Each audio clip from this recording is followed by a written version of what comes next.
As an attorney, I find this Luigi situation incredibly frustrating for the same reason almost everyone else on the internet does, but also because I agree with pretty much everything his first lawyer has said thus far.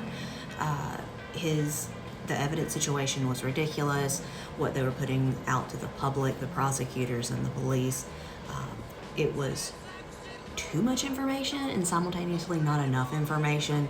They don't normally present every bit of evidence they have to the public immediately, but also they weren't giving you enough information about how evidence works.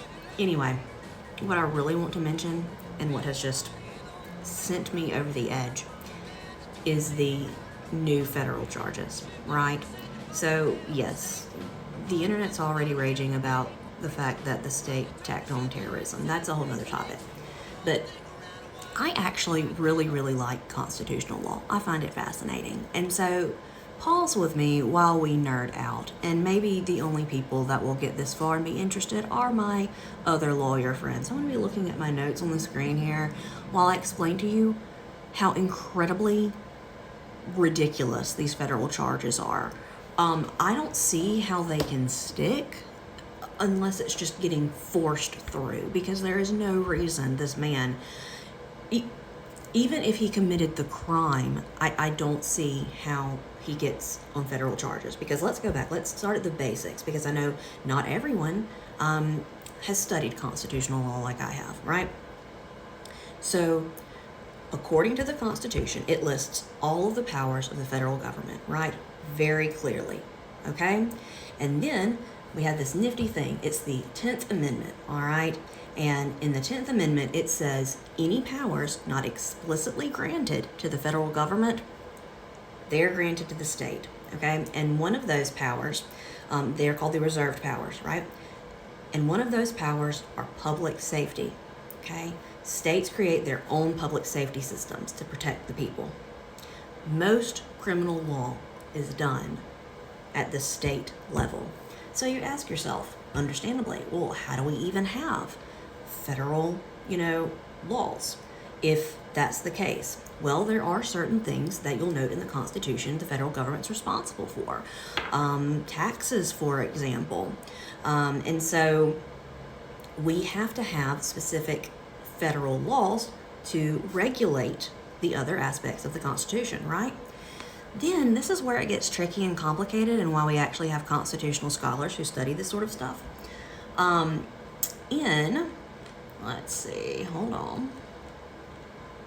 Article 1, Section 8 of the Constitution, go down a couple clauses. It says that the federal government is responsible for regulating commerce among the several states.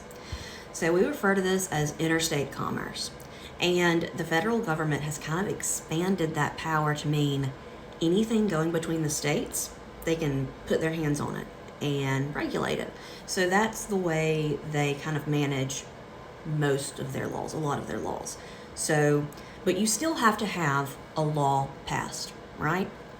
You can't just say any crime is a federal crime that is involved in more than one state. There still has to be some statutory basis.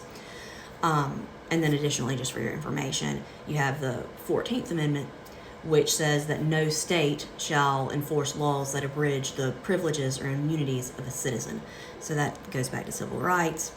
But also it says that any person has equal protection of the law in each state. So that means you have the right to go state to state. So you can travel state to state and have the same rights and privileges. You have a right to travel.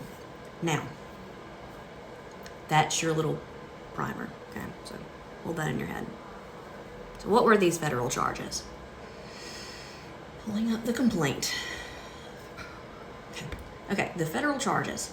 Count number 1, stalking. So they said Luigi was stalking. And traveling in interstate commerce. So that's how it moves up to a federal stalking. So they put the statute they're following. So I pulled the statute. This is what the 18 U.S. Code 2261A, in case anybody wants to look it up. So whoever travels, I'm going to give you the definition, because I don't think you have to be a lawyer to immediately see the flaw here, okay?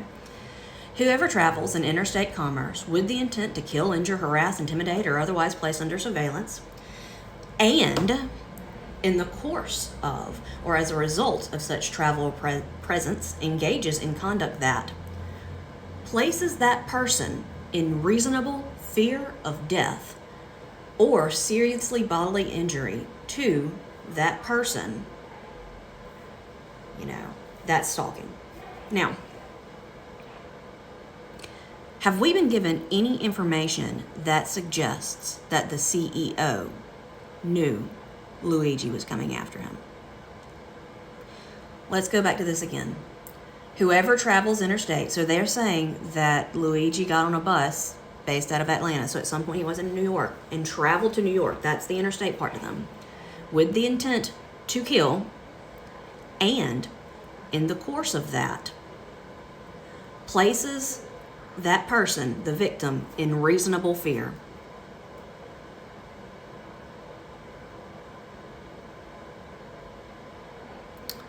So, to stalk this person, he traveled with the intent, and they had to have fear of that intent.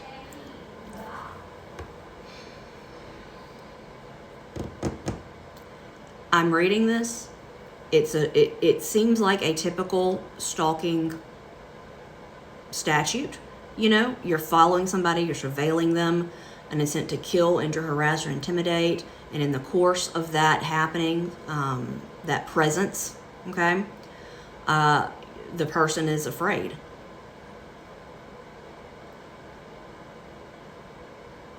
But he was shot in the back. It was a surprise attack. If he had been afraid, do you think he would have been alone? Okay, so all right, so you've got that. That's number one. Number two, stalking, use of interstate facilities. Basically, same statute. It's just they're saying that same stalking charge, it's not just because they went interstate, it's because they used a bus, okay? And they used a cell phone, okay? But that's irrelevant because the point is, to me, neither one of those charges make sense at all whatsoever, because to be a stalker, he had to have known he was being stalked because he had to have been afraid.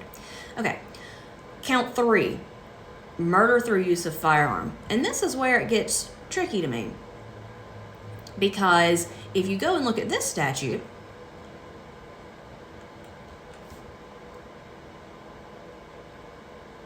a person who in the course of a violation of subsection 3, so already we don't qualify for this unless we qualify for another subsection. All right, so let me go to this subsection.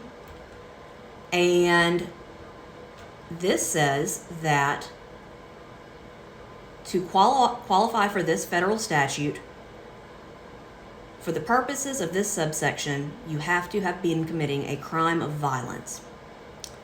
So I go back and read, well, what crime of violence were they saying he committed? Because I thought the murder was. No, they're saying the stalking was the crime of violence. So, the only way murder is a federal crime is if he committed it while committing another crime of violence. And that crime of violence is supposedly stalking, which in my mind is thrown out. Same with the fourth count, which is a firearms offense. The only way his firearms offense is a federal complaint is if it's with the crime of violence, which is stalking. And I don't think he was stalking the man, according to the federal statute. And furthermore, I don't think we can in general say that he committed these crimes through interstate travel, because you would be having to commit the crimes in multiple states, which he did not do. He committed the crime in one state. All right? Whenever that's brought up, it is when you're like actually killing someone or injuring someone in multiple states. The constitutional lawyer in my heart hurts right now. This is what's gotten me on TikTok. This is what's gotten me enraged.